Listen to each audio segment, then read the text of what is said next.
झुकती हैं और आशीर्वाद लेती हैं। तो रामचंद्र जी ने अपनी पत्नी को झुकने नहीं दिया, दोनों कांधे पकड़ के उनको उठा लिया और फरमाया राम रामाय नमः, राम रामाय सत्यम अस्ति। हाय सीता, मैं राम हूं तेरा और तेरे राम का राम है ऊपर वाला। संस्कृत ग्रामर में ये राम रामाय जब राम के साथ आय आ जाए तो उसका माना होता का लिए, के लिए, को लिए, की लिए। राम रामाय, राम के लिए नमः, नमस्कार करो, झुको, यानी अपने राम के सामने नहीं बल्कि उस राम के सामने जो तेरे राम का भी राम है। ऐ सीता, मैं तेरा राम हूं और तेरे राम का राम है ऊपर वाला। राम रामाय नमः, अपने राम को प्रणाम न कर बल्कि उस राम के सामने झुक जो तेरे भी राम का राम है। इसलिए हिंदुओं में जब कोई मर जाता तो कहते हैं राम राम सत्य है। अर्थी देते वक्त शमशान घाट में ले जाते वक्त क्या कहते हैं? राम राम सत्य है। अब बदल दिया, कहने लगे राम नाम सत्य है। हालांकि संस्कृत नहीं बदल सकते। राम रामाय सत्यम अस्ति, राम का राम सच्चा है, यानी राम राम सच्चा है। मतलब ये हुआ हाय मरने वाले तू मर गया, अब रामचंद्र जी तेरी जिंदगी के मालिक नहीं, अब तो राम का राम जाने की तेरे साथ क्या मामला होगा, तूने अमल कैसे किए, तूने करतूत कैसे किए, राम का राम ही सच्चा है। फमन यामल मिस्काल ज़र्रतिन खैरन यरा वमन यामल मिस्काल ज़र्रतिन शर्रन यरा। एक नहीं 1,00,000 कुरान खानी कर डालो, एक नहीं 1,00,000 कुरान पढ़ के मरने वाले पे बख्श दो, मरने वाले को कुछ भी सवाब नहीं मिलेगा। उसकी अपनी जिंदगी में जो उसने अमल किए होंगे वही उसके काम आएंगे। अगर कुरान खानी करके किसी को बख्शने से सवाब मिलता होता और कोई आदमी जन्नत में जाने वाला होता, कुरान के बख्शने से तो इंदिरा गांधी तो जन्नतुल फिरदौस की वारिस हो जाएगी। हमारा बाप मरता है तो एक कुरान पढ़ा जाता है ना। इंदिरा गांधी मरी तो जमीर फरोश कठमुल्लाओं ने, अपने जमीर और अपने ईमान को बेचने वाले मुल्ला और मौलवियों ने उसकी समाधि पर 3 कुरान खानी की है,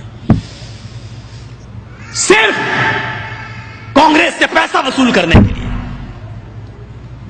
3 कुरान, एक कुरान जिस पर पढ़ के बख्श दिया जाए तुम्हारा बाप जन्नत में चला जाए, 3 पढ़े जा रहे हैं, क्यों नहीं जाएगा? साहब वो काफिर है। काफिर कहां है? नहीं, वो कलमा नहीं पढ़ता। जो कलमा तुम पढ़ते हो वो भी तो वही कलमा पढ़ता है। तुम कहते हो ला इलाहा इल्लल्लाह मुहम्मदुर रसूलुल्लाह, उसके यहां पर भी तो यही कलमा लिखा हुआ है। अथर्ववेद के 20वें कांड में, और पंडित मरने से पहले अपने बेटे को वही अंकही के जुमले सिखलाता है। ला इलाहा हरणे पापन इल्लल्लाह परम पिदम, तू जो चाहे स्वर्ग तो जपे नाम मुहम्मदम। हाय मेरे बेटे, मरने से पहले ला इलाहा इल्लल्लाह पढ़ लेना, तेरे सारे पाप मिट जाएंगे। ला इलाहा हरणे पा इल्लल्लाह, ला इलाहा हरणे पापन इल्लल्लाह परम पिदम, ला इलाहा इल्लल्लाह पढ़ लेना, तेरे सारे पाप हरण हो जाएंगे, मिट जाएंगे। यही तो अल्लाह के नबी ने कहा था, इन्नल इस्लाम यहदिमु मा कान क़ब्ला, इस्लाम ले आओ। इस्लाम कब लाया जाता है? जब कलमा पढ़ा जाता है। मा कान क़ब्ला, जितने भी गुनाह तुमने किए हैं सारे के सारे गुनाह माफ हो जाएंगे। जो कलमा तुम पढ़ते हो वही तो वो भी पढ़ते हैं, फर्क इतना है। दलील क्या है? तुम खड़ी मूर्ति की पूजा कर रहे हो, वो पड़ी मूर्ति, एक पड़ी मूर्ति की एक खड़ी मूर्ति की। ये शंकर भगवान की मूर्ति है, ये बड़े पीर साहब का या निजामुद्दीन औलिया का मजार है, यह अहमद रजा खां का मजार है। ये खड़ी मूर्ति है, ये पड़ी है। जो काम इस पे हो रहा है वही काम तो इस पे भी हो रहा है, वरना मुझे बता दो। हिंदू चुनरी चढ़ाए मूर्ति पे तो काफिर, तुम चादर चढ़ाओ तो पक्के मुसलमान, वो हार डाले तो काफिर,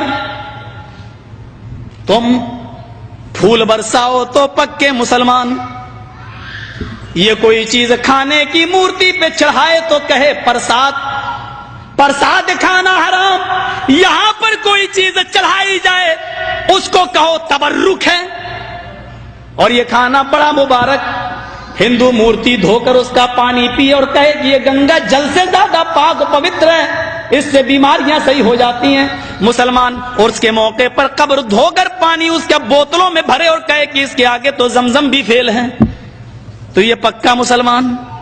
جو کام اس پہ ہو رہا ہے وہی کام تو اس پہ ہو رہا ہے. اور آج میں فتویٰ دینے کا آدمی نہیں ہوں، لیکن آج جذبات میں ہوں، میں یہ فتویٰ دے کے چلا جاتا ہوں. میرے پیارے ساتھیوں، اللہ کی قسم، اگر بھارت کے اور پاکستان کے، ہندوستان اور پاکستان کے، ہندوستان کا یہ 20 کروڑ مسلمان اور پاکستان کا وہ 15 کروڑ 10 کروڑ مسلمان، اگر یہ چادر چڑھانے کے بعد، چنری چڑھانے کے بعد، تبرک کھانے کے بعد اگر یہ جنت کے اندر چلا گیا تو کعبے کے رب کی قسم کھا کے کہتا ہوں کہ بھارت کا 60 کروڑ ہندو بھی ایک ایک کر کے جنت میں چلا جائے گا. اور اگر بھارت کا ہندو جنتی نہیں ہے تو اتنا یاد رکھنا کہ پھر تم اپنے مسلمان ہونے کا سرٹیفکیٹ پیش کرو. تم وہ جہنم میں کیوں جائے گا؟ اگر وہ ان کاموں کی وجہ سے جہنم میں جا رہا ہے تو تم یہ کام کیوں کر رہے ہو؟ تمہارے اندر یہ کام کیوں پائے جا رہے ہیں؟ تم بھی تو وہی کام کر رہے ہو. ارے اس نے تو پھر بھی مورتی لگا رکھی ہے، تم نے تو پتہ نہیں کس کو گاڑ دیا اور نام ہی اس کے بدل دیے. اللہ جانے اس میں حقیقت میں وہ ہے بھی یا نہیں ہے. مسجد میں ہوں، اللہ کے گھر میں، اللہ کے گھر سے بڑی کوئی جگہ نہیں ہوتی ہے. میں نے بنارس میں اپنی آنکھوں سے دیکھا، اپنی آنکھوں سے ننگا بیٹھا رہتا تھا. جینیوں میں جیسے ننگے بابا ہوتے ہیں نا، انڈیا والوں کو اچھی طرح معلوم ہوگا، وہ گھومتے ہیں آگے اور پیچھے پیچھے عورتیں چلتی ہیں، ان کے دودھ سے نہلایا جاتا ہے. جو گربوتی عورتیں ہوتی ہیں وہ دودھ جب بہتے ہوئے اس بابا کی شرمگاہ کے پاس سے آتا ہے تو اس کو بھر لیتی ہیں. گربوتی عورتوں کو پلایا جاتا ہے تاکہ بچہ نیک پیدا ہو. میں نے نوائے اسلام میں ایک موضوع لکھا تھا کہ اس سے بچہ نیک پیدا ہوگا. ہے بے شرم، یہ تو خود ہی پتا چلے گا. کیس چل گیا تھا میرے اوپر. غور کریں آپ،